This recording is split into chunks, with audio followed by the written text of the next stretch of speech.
সকালবেলায় উঠে যদি নিজের মনের মতন করে একটু পুজো দেওয়া যায় তো যেন আলাদা একটা সারাদিনের শান্তি পাওয়া যায়।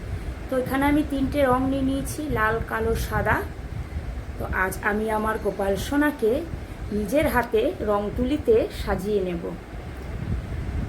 আমরা প্রত্যেকেই চাইলে কিন্তু ঘরে এভাবে নিজেদের দেবদেবীর মূর্তিকে আমরা কিন্তু নিজেরাই সাজিয়ে নিতে পারি। তো দেখো কিভাবে সাজিয়ে নিচ্ছি। প্রথমেই আমি কালো রং দিয়ে গোপাল সোনার চোখটাকে বানিয়ে নিলাম।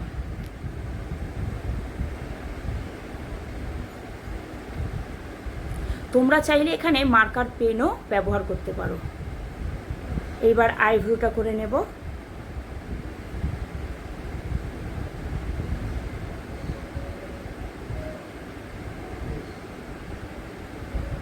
ভগবানকে সাজানো এবং পুজো সম্পূর্ণ নিজের মনের ব্যাপার, যে যেমন মনে দেবে ভগবান সেই রকমভাবেই নেবে।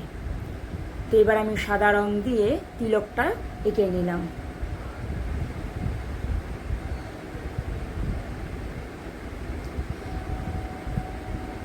এবার এই সাইডের কলকাও দিতে পারো তোমরা, আর এভাবেও সাজিয়ে নিতে পারো। গোপাল সোনাকে যেমনভাবে সাজাবে তেমনভাবেই সবসময় সুন্দর।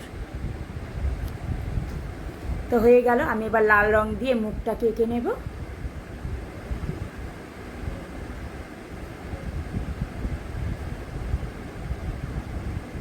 দেখো গোপাল সোনার যেন আর একটা সুন্দর রূপ বেরিয়ে আসলো।